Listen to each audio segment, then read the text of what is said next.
Chegou a hora da nossa reportagem especial. Há 30 anos, objetos voadores não identificados foram perseguidos por aviões caça da Força Aérea Brasileira nas áreas de São Paulo e do Rio de Janeiro. Você vai conhecer agora gravações inéditas desse episódio, que ficou conhecido como a Noite Oficial dos OVNIs. Foi assim que o Fantástico deu a notícia.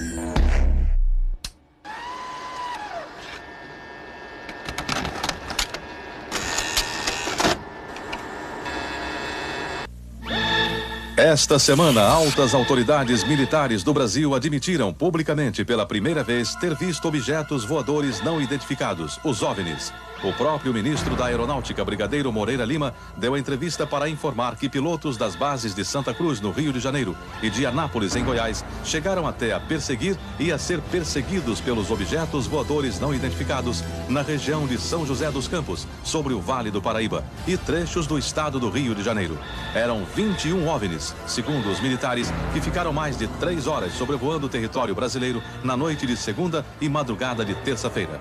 Toda vez que é detectado algum objeto não identificado, evidentemente há um processo bastante eficiente de verificar se foi alguma aeronave que está voando sem um plano de voo aprovado, etc. Mas quando se comprova que é algo diferente, as aeronaves então são acionadas. O que ocorreu foi que os radares detectaram vários objetos não identificados. Veja agora, minuto a minuto, o que aconteceu naquele 19 de maio.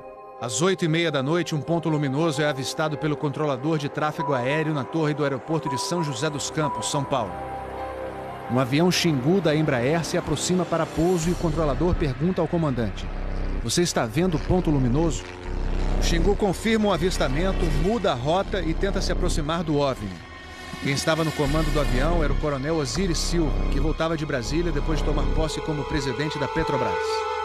Eu vi um objeto luminoso no espaço, parecia um astro normal. Eu voei na direção dele e após 5, 6 minutos de voo, fiquei com a impressão de que ele começou a esmaecer, a perder a intensidade e o brilho. 9h14 da noite.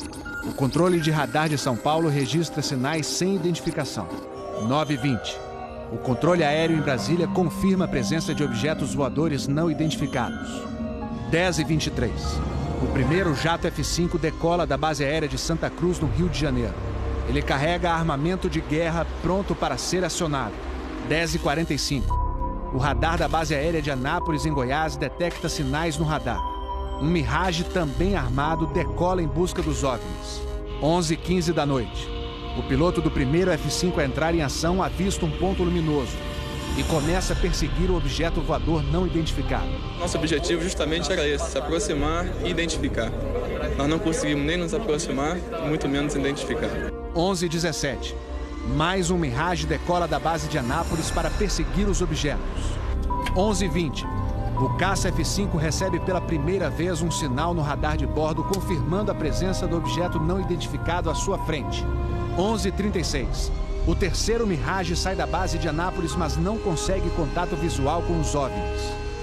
Naquela noite, 5 jatos da Força Aérea foram acionados e retornaram sem conseguir se aproximar dos objetos. Os radares do Sindacta em Brasília registraram um total de 21 sinais desconhecidos no céu do Brasil. O grande personagem dessa história foi o controlador de voo que estava na torre de São José dos Campos. O sargento Sérgio Mota da Silva, que aparece nessa foto tirada na Torre de São José poucos dias depois do incidente, foi quem deu o primeiro alerta sobre OVNIs. 30 anos depois, Sérgio, que hoje é controlador de voo civil, deu a primeira entrevista para uma TV. Ele preferiu não mostrar o rosto. Tem alguma coisa aqui no setor noroeste de São José? Um farolzinho por lá? Eu estou olhando bem, o bicho está parado. Nem sobe, nem desce, nem vai para a esquerda, nem para a direita. Está paradinho lá. Estou olhando, não é estrela não parou. A olho nu parecia um avião. Quando coloquei no binóculo para observar, é que eu vi que ele era extremamente cintilante, multicolorido. Tinha vermelho, azul, branco, lilás, um monte de cores, com uma certa predominância do laranja, mas ele era muito bonito. O controlador pediu ao avião Xingu para tentar avistar o objeto. Eu expliquei a ele onde estava o objeto, pedi a ele que se ele tivesse avistamento, ele me informasse. Permanece com ele à vista? Assim na cima. Assim, nós temos a ponta vista. Esse bem visível, poderia descrevê-lo? É uma estrela grande. Estrela grande e bem vermelha. Entendido, grande e bem vermelha. Controle de São Paulo será alertado. O controlador em São José dos Campos avisa ao controle São Paulo que o Xingu está perseguindo o OVNI. Positivo. Ele está perseguindo o troço. Está perseguindo o troço? Tá indo atrás. Sério, tá indo. Controle. Tá vendo? Próximo de São Paulo, já da região do radar, esse objeto simplesmente desapareceu do radar. O Xingu também perdeu contato visual com ele. O avião Xingu abandonou a perseguição e pousou em São José dos Campos. Pouco depois, o controlador da Torre de São José alertou o controle São Paulo. Outros OVNIs estavam aparecendo no céu. Estou vendo 3 agora. São 3 luzes. Mas parecem estrelas, mas o radar não pega estrelas. O que é isso? Você observa alguma mudança de cor, alguma coisa? Pode ser. Tem movimento, né? Rapaz, eu não sei. Pra mim, olha, aqui tá parecendo uma estrela, mas só que muda de cor bonita, rapaz. Tá vermelho, amarelo, branco. Tá dando um monte de coisa. Pô, tão barato isso aqui. Deve ter uns cacos por aqui já pelas fotos que eu tô fazendo aqui. Ainda bem que vocês estão vendo também, senão eu ia pensar que eu tô ficando doido. Pô, rapaz, tô arrepiado, meu irmão. Só 2 pontos brancos afastados mais baixos.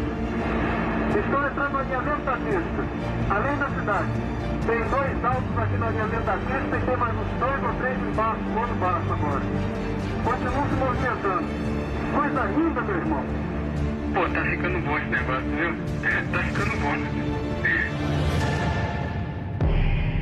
O controlador Sérgio Mota da Silva faz uma revelação surpreendente. Ele tentou fazer contato com os OVNIs usando as luzes de balizamento da pista de pouso. Se eu aumentava o brilho do balizamento das luzes do balizamento, aliás, eles se afastavam. E se eu diminuía a intensidade das luzes do balizamento, eles se aproximavam. Pareciam responder de modo inteligente aos sinais que eu fazia com as luzes da pista de pouso e decolagem. O controlador Sérgio fala com o controle aéreo em Brasília. Fala, Brasília. Brasília? Boa noite, bem-vindo ao Festival dos Discos Voadores. É uma loucura isso aqui, cara. Pô, os que eu pude ver mudavam de cor o tempo todo. Vermelho, amarelo, azul, lilás, aquele festival de cores. As ocorrências terminaram já perto do nascer do dia, lá pelas 4 e pouco, 5 horas da manhã. Os últimos objetos foram vistos. Como é que tá a situação aí? Pô, rapaz, isso aqui foi um festival. E agora, como é que tá? Agora não sei o que é mais não. Você não informa nada. Positivo. Mas você não viu nada, não sabe nada. Positivo. O Fantástico também teve acesso às gravações das conversas entre os pilotos e a defesa aérea. Um desses pilotos era o capitão Armindo de Souza Viriato. Veja agora como foi que ele perseguiu um OVNI, com armamento pronto para ser usado. Eu tenho contato. Confirma? Estou em contato. Prossiga nesse contato, caçador. 7. Caçador passando a rojão. 7. Caçador passando a rojão. No código dos pilotos, isso quer dizer que o caçador, o avião caça, entrou na situação rojão. O míssil está pronto para disparar. Prossiga nesse contato. Bom, tem Judite agora. 7. Judite significa que o alvo está no radar. Ou seja, o piloto pode atirar se for autorizado pela defesa aérea. Mas neste momento, o alvo se afasta em alta velocidade. Está aumentando. Aumentando a distância, confirma. Afirmativo. A distância está aumentando de novo aqui. 7. Aumentando rápido, né? Comportamento muito estranho, ok? O capitão Viriato falou sobre a incrível velocidade dos OVNIs numa entrevista ao Fantástico. Essa aceleração, o radar de Brasília chegou a pegar na época de defesa aérea, deu aproximadamente Mach 15. Isso aí daria em torno de 15 mil km por hora.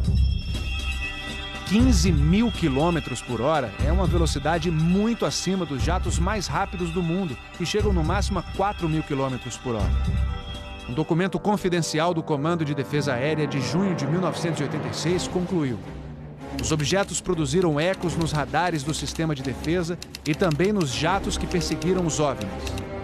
Houve contato visual dos pilotos.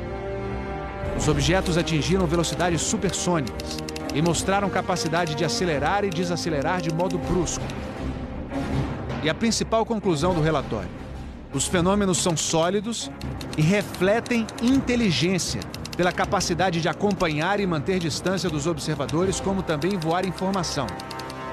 Não foi possível identificar a origem dos objetos. Foram esses dois ufólogos, pesquisadores de OVNIs, que conseguiram no Arquivo Nacional em Brasília a liberação gratuita dessas gravações.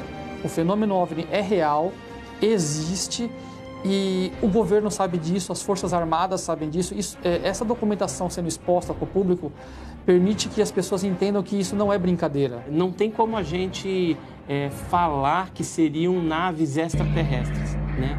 Eram objetos voadores não identificados. Não podemos dar qual a procedência deles, qual a origem. É alguma coisa inexplicável do nosso ponto de vista tecnológico à época e mesmo ainda hoje.